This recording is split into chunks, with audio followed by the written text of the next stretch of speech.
I want to read you something from a little book that I edited called A Guide to True Peace Revisited. I want to read you from my introduction to that book. There is a way of living and moving and having our being that is happy and carefree, and through which we can find the love to solve our problems and prevent new ones. We need love to deal kindly and authentically with our family and acquaintances.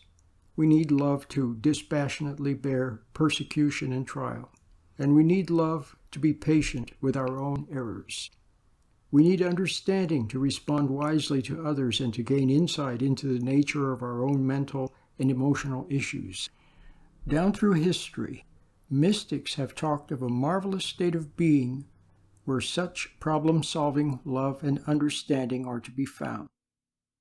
We would like to find this state of being too.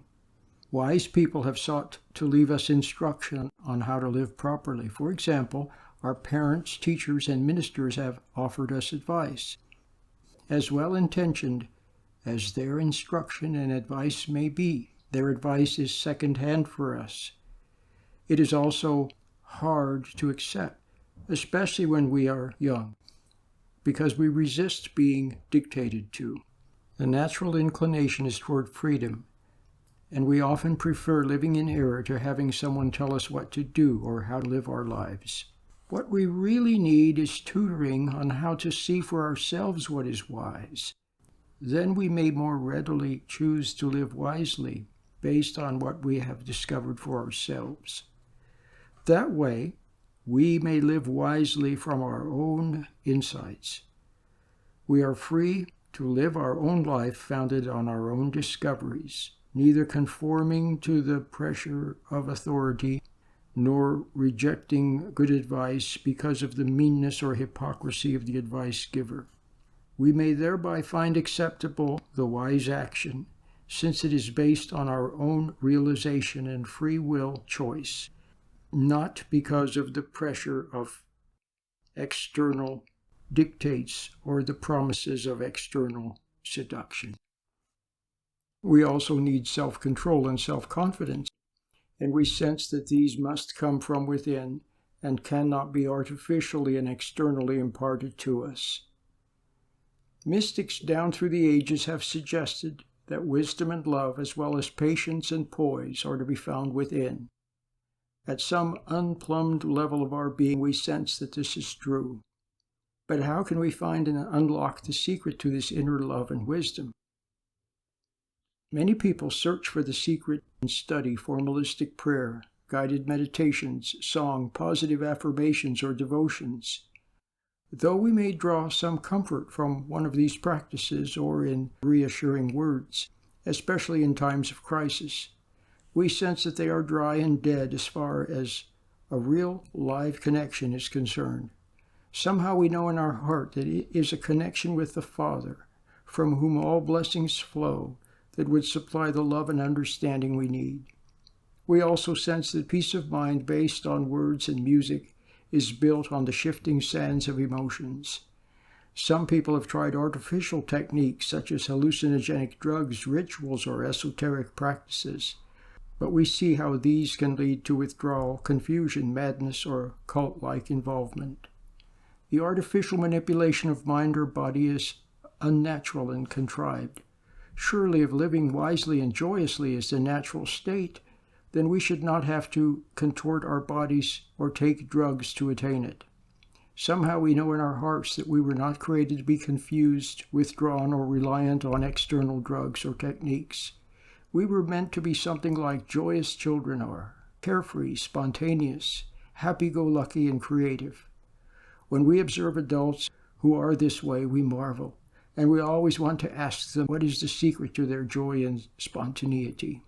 When someone is chronically unhappy, externally driven, tense, worrying about the past or planning for the future instead of living in the now present, we sense something is wrong with them. We sense that they have missed the mark and are doing something in error. We sense that they have been made into a victim and cannot find their way back to the natural, joyous state of being they once knew. They need to be shown the way back. but it must be by someone who has found it. Few have written as beautifully and convincingly about the inner way to the blessed life as Madame Guyon, Francois Fenelon, and Miguel Molinos. It is from their timeless writings that this book is gleaned. These towering figures in church history consulted with kings and yet drew the not always favorable attention of church leaders of the time. In fact, they were all persecuted for their honesty and for daring to suggest that the answer to life's problems is not found in the words of external authorities, but from the wordless teacher within. They were loved by the common people, and although all three were Catholic, their writings have been favorites of Protestant and evangelical Christians to this very day. Madame Guyon, for example, has been beloved and recommended by such notables as Charles Wesley, Elbert Hubbard, Charles Spurgeon, and Watchman Nee. A.W. Tozer read and appreciated all three of our mystics and included some of Madame Guyon's poems in his little-known The Christian Book of Mystical Verse. These three amazing souls touched each other's lives too. Madame Guyon, who lived in France, appreciated the writings of Miguel Molinos, who was her contemporary in Italy and who wrote the mystical classic The Spiritual Guide. Madame Guyon and Francois Fenelon became lifelong friends, and their letters to each other are among the world's spiritual classics. She, a humble common person, and he, an archbishop, were unlikely people to become friends, except for one thing. They were kindred spirits who shared a deep love for God.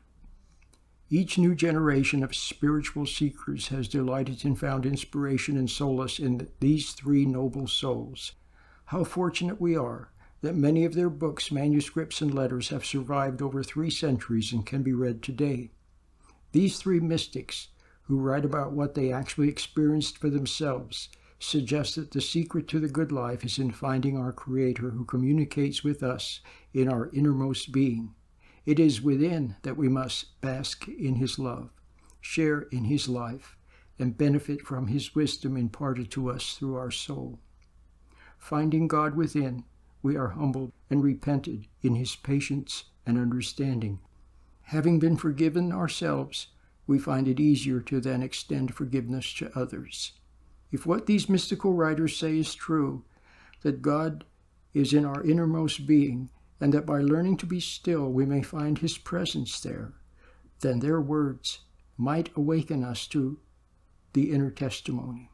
Reading their description of what they have found may spark a recognition in us, awaken a yearning in our hearts, and an inner testimony that silently says, "It is so." Our heart would then leap with joy as our soul stirs to life with a new hope that we cannot give ourselves, but which begins as we are touched within in the present moment by the very living presence which inspire the words we read. Having become aware of the inner presence, we will want to fast from mental wanderings, wean ourselves from excessive external involvement, and learn to sit still and commune with our spiritual parent. Having found the ground of our being, been awakened to its promptings, and having found a way to be still and receptive to inner love and wisdom, we will no longer be beholden to external teachers. We can still appreciate what teachers and leaders have to say without becoming dependent on them, having found the source of all wisdom and love within, upon which to depend. Who would need the hand of man anymore? These three mystical writers share with us how to find the inner communication with God, and they provide practical guidance about dealing with distractions, our overactive imagination, self-pity, worry, and the cares of the world. They are truly positive and encouraging because they intend their words to awaken us to what we know in our hearts. Each of them, though a mystic by almost universal acclamation, tells us that any of us can attain to the inward prayer, peace, and fellowship with God, just as they did, regardless of our station in life or lack of education. Their words are as inspiring and enabling as if they had just freshly written them. The 1846 edition says of the Guide to True Peace that it is, quote, compiled chiefly from the writings of Fenelon, Archbishop of Cambrai, Lady Guyon, and Michael Molinos, close quotation marks, principally from A Short and Easy Method of Prayer by Madame Guyon, the Maxims of the Saints of Francois Fenelon, and the Spiritual Guide of Miguel Molinos. My initial acquaintance with any of these three noble souls was when I first heard of Madame Guyon some 30 years ago. It happened this way. One evening, as I was listening to Chaplain Ray's daily 15-minute radio program, he announced one of his radio promotions. Chaplain Ray had a heart for those who were incarcerated, and for many years he devoted himself to a successful prison ministry and a radio outreach to prisoners. He announced that night that he was giving away Madame Guyon's book, Experiencing God Through Prayer, which is also known as A Short and Easy Method of Prayer in French. He offered to send the book for a small donation to anyone who wrote in requesting a copy. Chaplain Ray talked of how he appreciated her book, and I'm sure he had a deep and heartfelt affection for her. She too had been in prison, where she did much of her writing, persecuted for not having found favor with the religious powers of that time. Chaplain Ray also knew that this noble lady, herself having been a convict, could touch the hearts of those searching souls who happened to be behind bars, many of whom hunger and thirst for righteousness, and who are looking for the Father they have never known. He knew they would find in Madame Guyon a kindred spirit. I asked for and received her little book from Chaplain Ray, for which I am very grateful. It has been on my shelf and a faithful companion ever since. And through her, I also discovered Francois Fenelon and Michael Molinos. I consider it a great honor and privilege to bring to you this 1846 edition of A Guide to True Peace. May it reawaken you to what you have always known in your heart.